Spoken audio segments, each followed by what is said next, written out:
Welcome into your sports tonight, Bailey Burmaster, Fred Campagna. You've been a little busy. I have been for the last hour and a half or so. Severe thunderstorm warnings popping up all over the place. A flood in the metro, Midtown. We're in West Midtown, Bailey, and we've just been getting hit hard by this rain. We call them training thunderstorms, Bailey, and that train is rolling right over our area. So flash flood warning, be careful if you're heading out later on this evening. How much longer can we expect this to be going on? You know, the flash flood warning is in effect until midnight. It won't, God willing, it won't be raining that entire time over the areas that have already gotten 2.5 inches of rain. But, you know, there is potential all night long for some scattered thunderstorms around. So it's a stormy night. It's a good evening to sit in and listen to some hot sports takes. So let's do it. Let's just dive right in. It's actually funny because when I was at Atlantic Station visiting for Media Day for the 2023 Atlanta Open, it was nice and sunny, extremely hot. Always is. You know that. So, yeah, I've actually been – it's funny you mentioned that, Bailey, because for the last couple of years I've been down at the Atlanta Open, spending some time, you know, providing some updates from down there, ways to stay cool and stuff like that. Interesting thing, though, they got rocked by the thunderstorm, so provided the courts will dry out, which I'm sure they will, but not as hot this weekend for the players. So they're probably looking forward to that. And the fans are too. And there is very likely to be one huge fan favorite at this event. And thank you for that. Going to lead in beautifully to Chris Eubanks, who is coming on home, Atlanta native, Westlake High grad. He just had a crazy run in Wimbledon to the quarterfinals, and everyone here was raving about him. We actually got to talk to him earlier. And let me tell you, I've talked to a lot of athletes, but he is a breath of fresh air. He actually, I think, wants to be a commentator for tennis at some point, so he's really good with the media. And he just described everything he's been through as a whirlwind. And I asked him kind of what did he take away from his Wimbledon experience, and he said, you know, I look at myself differently. I have a lot more confidence, and that's good because he's coming on home to the 2023 Atlanta Open. He's definitely going to be a highlight of this event. And when he was starting to make his run in Wimbledon, I was doing Sports Tonight, and I said, you know, I looked at the draw for the Atlanta Open, and he wasn't in there. And I said, you know, it'd be great if they could get him into the Atlanta Open. So I probably wasn't heard on that, but if I was, you know, I think that they were probably thinking along the same lines, right? Yeah, like, come on, let's bring in Chris Eubanks, because it was such an incredible run at Wimbledon, but it isn't just Wimbledon. He's had a really good season, and he's really well liked on the tour. You know, you hear other players talk about him. They're so happy for the success that he's having at this point. And he mentions confidence, and I don't know how much that has to do with it, but it's definitely helping because he's not super young, right? I mean, Alcaraz 20 just won Wimbledon. He's 27, I think. So he, you know, went to Georgia Tech. Super smart guy, really well spoken. He will be a commentator for sure because he is so well spoken and just personable. And also, you know, now he's making this leap here at 27 years old. It's great to see. I hope he kicks butt at the Atlanta Open. I do too, and it's funny you mentioned it. He's really well liked on the tour. Earlier today, we were back out there shooting some things after the original media day, and a couple players were coming in and whatnot, and he interacted with them, and I just heard him say, hey, if you need anything, just reach out to me. Like, I'll help you get wherever you need. And it was just like so nice and refreshing and just a personable individual. So it will be really fun to see all he's able to do. Another fun fact he said that a lot of his friends here in Atlanta were texting him being like, hey, you're all over the TV stations in Atlanta. And he didn't believe it. He was like, no, maybe like the second or third story in sports. And they're like, no. So he said it's been crazy, and he feels really loved by the city of Atlanta, which is really cool too. So hopefully his friends, his parents, his family have bookmarked all of those stories that we did about him as well to be able to check those out. Because that'll be cool. Maybe he doesn't want to do it right away, but at some point he's going to want to look back, I think, and see what the coverage was like. Because, you know, he came out of the tennis center, you know, South Atlanta, and you know, just to see those courts that he played on and the kids that are now playing on those courts and being like, I want to be like Christopher Eubanks. So it's awesome to see show up for him, and hopefully he'll show out this weekend. So Fred, we're still getting to know each other a little bit. You know, I'm new. We've mentioned it all week. What are your favorite sports? It's a really good question. I like them all. If I had to rank them, let's rank my favorite Yes, sports. let's do it. Give me a top 5. It's really hard to not put NFL football at number 1. I mean, that's always a My challenge. type of guy. Now, I got to be honest with you. I wasn't born and raised in Atlanta. I'm from New England. I'm from Rhode Island. You're a Patriots fan? I'm a Patriots fan. I'm a New England sports fan, so you can count all those teams in there. Okay, hold on. Yeah. I need to sidetrack here for a second. Go ahead. Little left turn. First off, how do you feel about Mac Jones? I like Mac. I still have faith in Mac. Okay. I didn't like some of Mac's demeanor and his behavior last year at times. It was a little bit petulant. Okay. The second question I have, so like Boston sports teams. Yeah, Are you a Bruins fan? absolutely. Are you really? So we Yeah. can watch Bruins games together because I'm a Bruins fan. Excellent. And we can do it guilt-free because the Thrashers are no longer here, right? No one can judge us. Right. Like I've seen the Patriots beat the Falcons at the Benz. I've seen the Celtics, win playoff games against the Hawks at State Farm. Red Sox, Braves. I do love the Braves. The Braves are such an exciting team to watch. I'm a Red Sox fan, though. But yeah, you can watch the Bruins guilt-free. So that's one good thing. Who's your favorite Bruins player? Sorry, we're getting so sidetracked Oh, here, but we're okay. going We here. are off, way off here. That's fine, though. I'm happy. I'm happy to talk about it. I hope he comes back. I mean, Patrice Bergeron, the ultimate professional. Guy's been in the league since he was so young. One team, still top of his game, still one of the best centers in the league. I mean, Pasta, Marchand. Marchand is actually married to a girl from my hometown in No Bristol, way. Rhode Island. Yeah, so he's been God spotted bless her. around town at some point. At one point, my son, 10 years ago or so, when he was a little kid, he has a selfie with Marchand on the That's 4th of July amazing. because they were around town or I whatever. love But Marchand. yeah. And I feel like sometimes we get slack for that because of the type of player he is. But I just feel Yeah. like he's one of those players, like playing against him, you hate him. Oh yeah. Playing with him, you're like, Yeah. I'm so happy that dude's on my team. Yeah, to bring it back to football, I think it was kind of like a Rodney Harrison type of thing. I'm where also when kind you of- had Rodney Harrison on the Patriots, you loved him. Yeah, Before, when he yeah, was on yeah, San yeah. Diego on the Chargers, we were like, can't stand this guy. So yeah, he is a pest, Marchand, for sure. I would say NFL, Okay. NBA. Okay. I love the Celtics. Jalen Brown was hold in on. Dorchester So today. how do you feel about the Marcus Smart trade? So before you mixed up. continue, I should warn you, Yeah. I did go to school with Marcus Smart at Oklahoma State. Okay. We were there at the same time. I have no feelings toward him whatsoever. Yeah. But proceed accordingly. 100% Marcus Smart apologist because you have to be, if you're a Celtics fans, because he's polarizing sometimes among the Celtics fans. I feel like the true Celtics fans realize that this guy did way more good for the Celtics to help them win than he did those frustrating things. So I love Marcus Smart. I've seen a guy grow and mature coming out of college with some, issues or whatever about anger management and things along those lines. And he is the best guy in the community from all indications, and tons of people have said it. He handled the trade out of nowhere with so much class. Yeah. He's gone through a lot. He lost his mother, who was really close to him. So I think that I love Marcus. Going to miss Marcus. Unfortunately, the only thing I've ever managed is a fantasy football team, and sometimes you have to trade your favorite guys in order to make your overall team better. And I think that's what Brad Stevens was faced with, which was like, we got to move on from Smart in this opportunity to bring in Kristaps Porzingis, and hopefully that makes the overall team better. But I love Smart. What a dog. It's tough. Sometimes it's just like that. But I thought for him, especially, he can be kind of abrasive here and there and confrontational, but how he handled the trade was a mature Yeah, moment, so I maybe think. abrasive on the court, but he was Correct, so good correct. with the media too. And Correct. even on the court, he's at the point in his NBA career, aside from when he took Trae Young and slammed him on the ground this year. That aside, for the most part, dudes don't mess with Smart because they know that a lot of times he's more or less right. He just plays really hard. He doesn't play dirty necessarily. And the thing with Young was over something that Smart thought was dirty from Young. So NBA 2, Bruins 3, Red Sox 4.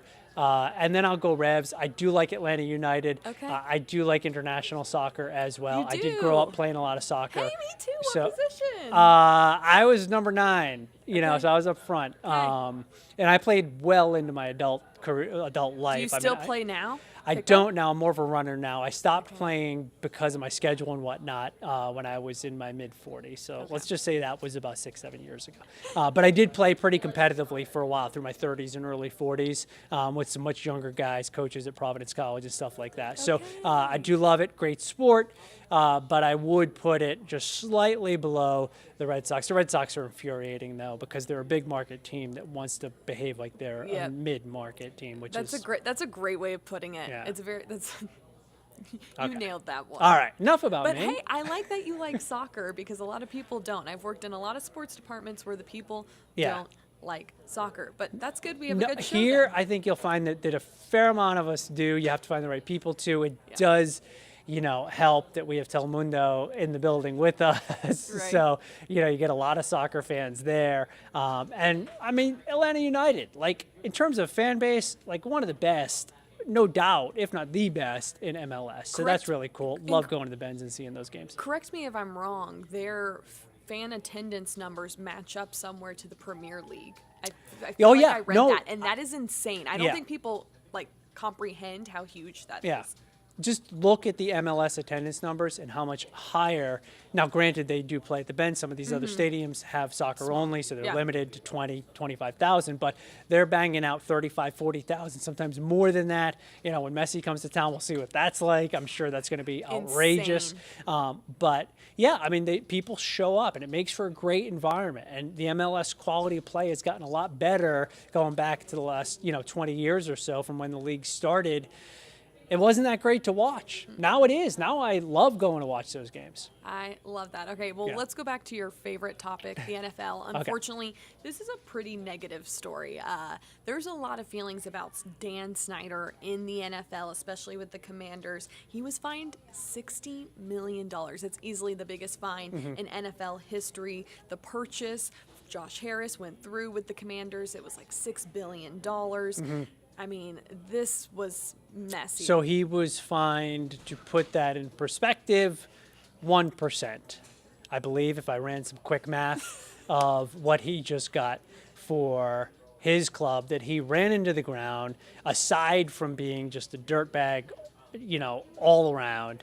He was a horrible owner. They never won anything. They changed their name 3 times and won 2 playoff games in his tenure. That tells you everything you need to know. They had more And name that's- changes than playoff And wins. that's not even them sweeping so much under the rug. So I took Oh, a little all bit of that notes too, so we yeah. can all, in case you don't know. So there's a 23-page report of investigating Dan Snyder of sexual harassment in the workplace and also financially kind of cooking the books to avoid having to pay the NFL any money.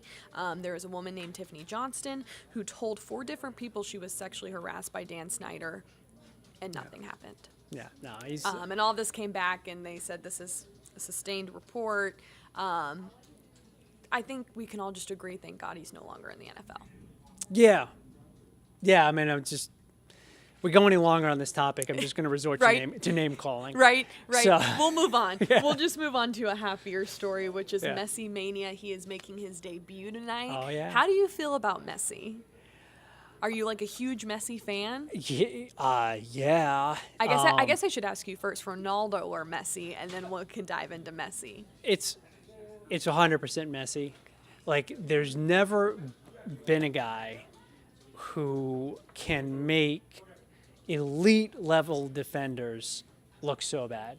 There's never been a guy who can keep the ball on such a string to his foot and make it look effortless. Like, anybody who's played the sport, it's just not that easy to have that first touch, to keep the ball as close to you as he does when he dribbles at a high rate of speed, and then to see the entire field. And he's probably seeing stuff as soon as he gets the ball and looks up. He's probably like, okay, here's what's going to happen here. So without a doubt, clinical finishing.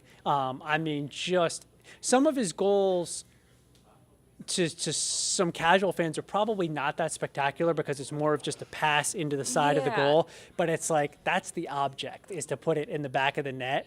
Ronaldo, when he's not scoring on a penalty kick, so take some of Ronaldo's free kicks from like 25, 30 yards, some of those that dip They're and dive. sick. I mean, Messi has his share of those as well, but a Yeah. lot of Ronaldo's come from that. A lot of Ronaldo's goals come in the air. He's an amazing player, no doubt, but there's never been anyone like Lionel Messi. So I am a Ronaldo fan, Okay.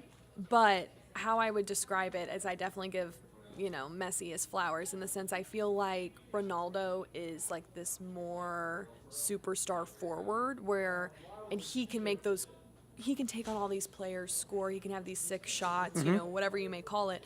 But I feel like how Messi impacts the game for whatever team he's with Yeah. makes everyone better. Yeah. And you could argue that's also more important. So I can't wait to see it and I think that's a good way to put it. Like Ronaldo has his share of just amazing goals at critical moments, a lot of head balls, a lot of where it's like, okay, just here's a corner kick, just don't let Ronaldo score, Yep. and then Yep. and then he goes up and like heads it over Yep.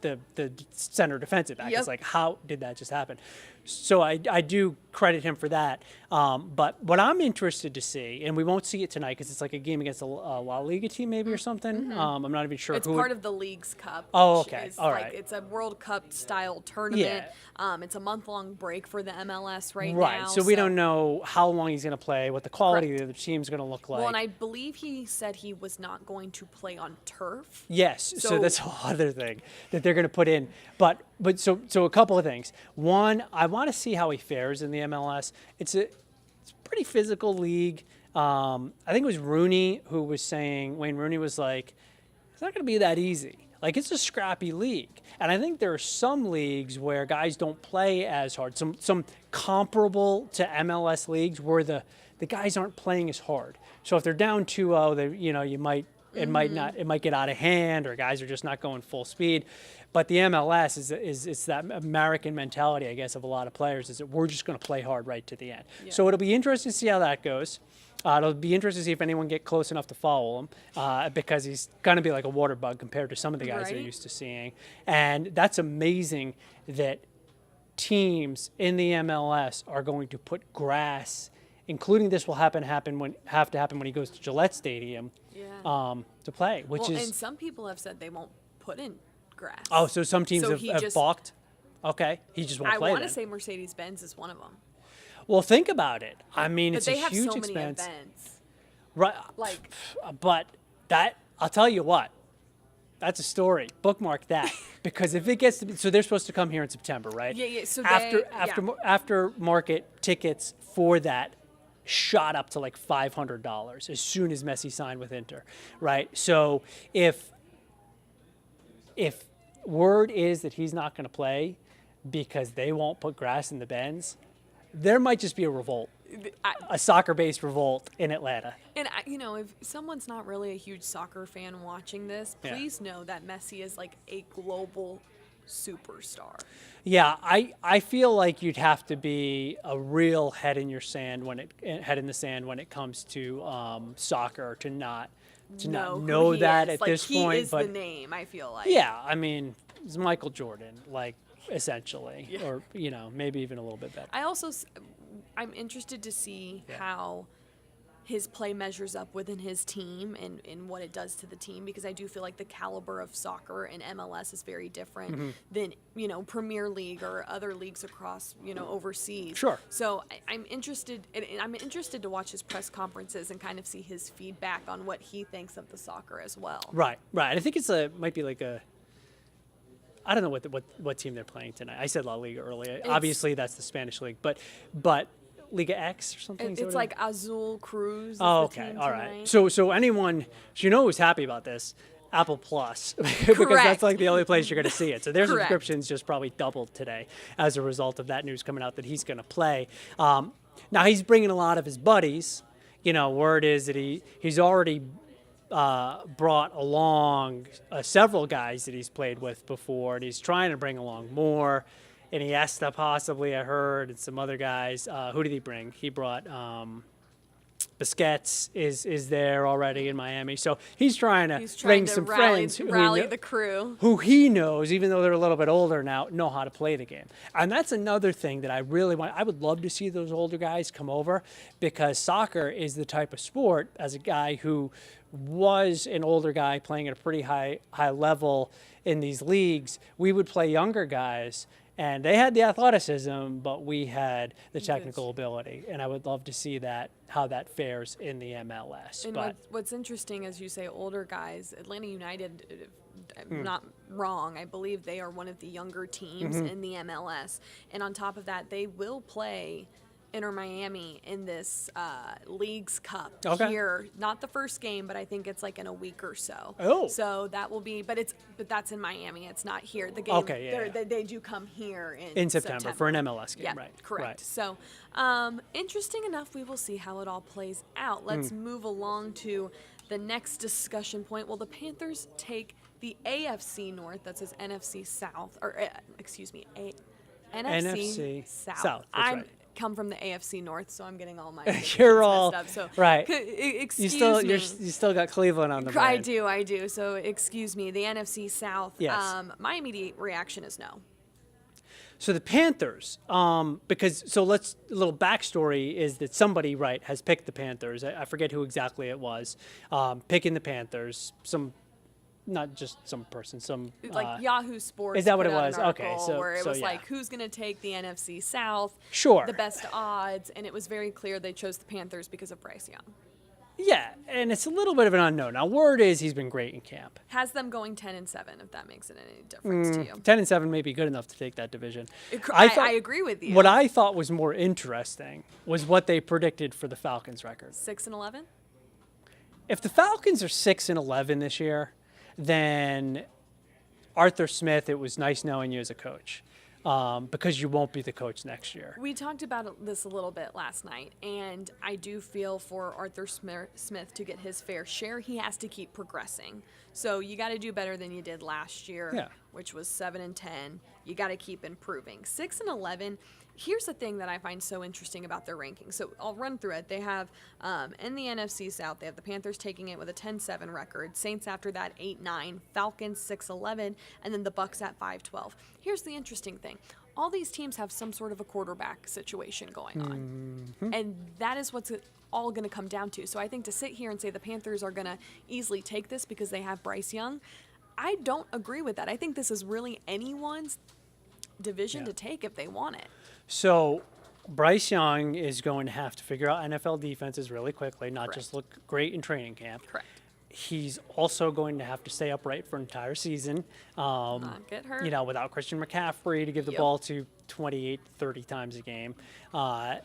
So he's a slight guy. We know he's not the biggest guy, so we'll see how that goes. Is that Panthers defense really good? We'll see.